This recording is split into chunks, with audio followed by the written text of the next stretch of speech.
funding new loans, whether it's auto, mortgage, small business, what have you. There it is, issue resolved. We need banks to realize the inevitable. They are not going to get $400,000 for this property. It is now worth $300,000 and dropping. Okay, so now they need to realize that and get this cash now and get this economy jump started again. Okay, so now let me show you the next page, which is an alternative if they don't use this program. This is the do nothing alternative for banks. This is how we can illustrate that this also benefits banks. Now remember, they invested $400,000 when they lent the money for that couple to purchase that property, and it took about a year for them to repossess the property, and it's going to take about another year for them to sell it, to market and sell it, if they're lucky. Now let's just say that they're able to get $300,000. Okay, at the present time, this is still dropping. They'll pay 2 years property taxes, which will vary from state to state. They'll pay commissions of $18,000, closing costs, repairs, buyer's closing costs, and the lender will then net proceeds of $260,000. But the key here is that it'll take 2 years to get that back. Okay, compared to what I'm proposing, they would get $275,000, $276,000 now. Now this may not seem like a big difference, but when you factor in additional losses, that is 12 months interest while it took to repossess it, and an additional 12 months interest while it took to market the property and sell it. This is what we're trying to avoid, additional losses. Also, you have late fees, attorney fees, and miscellaneous fees, giving you a total of about $90,000. Now that can vary from $80,000 to $100,000, maybe $110,000. And you can see now that if the banks cut their losses, it will benefit them, not to mention the economy at large. This here is benefits of this plan. Okay, it should already be obvious, but we're going to go through it anyways. Number one, there's zero cost to the taxpayer. The federal government doesn't have to fund this. Okay, there is no cost. Conversely, there's actually payments to the FHA insurance fund. Number two, it gets mortgages paid. It gets the blood pumping again. Mortgages are paid, the heart is pumping again.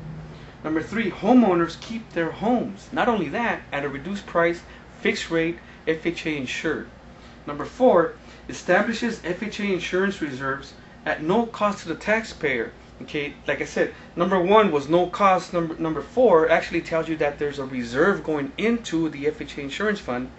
Number five, that fund is continually funded through the monthly mortgage insurance premium, the $300 that we mentioned here, the monthly payment, that is continually funding that insurance fund. Number six, stops adding to real estate owned inventory and sales. In other words, we have an oversupply of homes for sale, and we have very little demand, very little buyers, and even less financing available for those buyers. So when we have an oversupply but very little demand, value goes down. So our homes are continually going down in value, and our neighborhoods are going down in value. Number seven, active and insured mortgages encourage banks to lend. Now remember, we're getting that step number three, we have those temporary payments with the capped margin so that the homeowner can continue making his payments while we refinance this with number four, and they're going to cash out, they're going to buy out that loan, refinance, pay off that loan.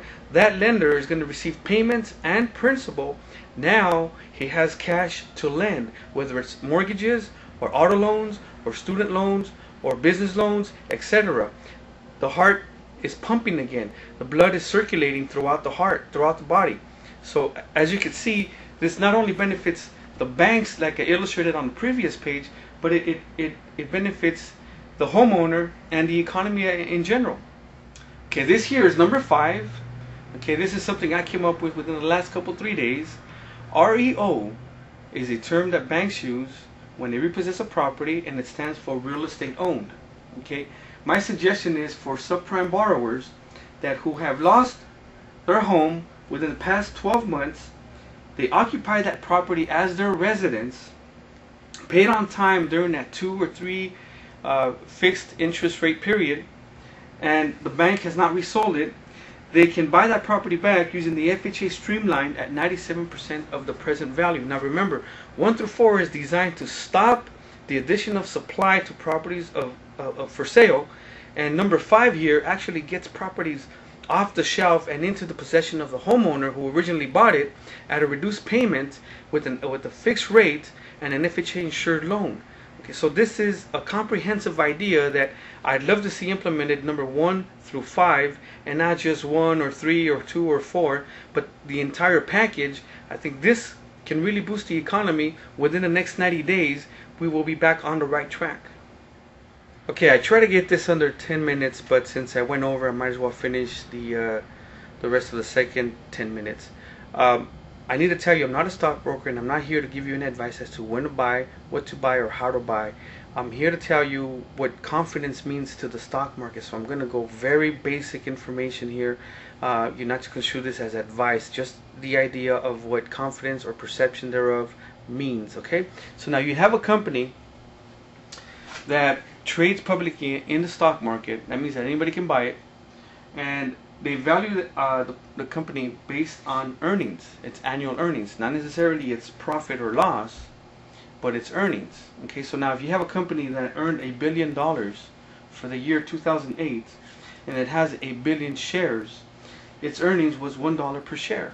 Okay, so now if you find that that company is trading, is worth about $18 a share, that means that it's worth $18 billion, because remember, its earnings was $1 per share, and it's worth $18, so that's 18 times its annual earnings. Okay, so now traditionally rule of thumb is between 15 and 20 you're okay.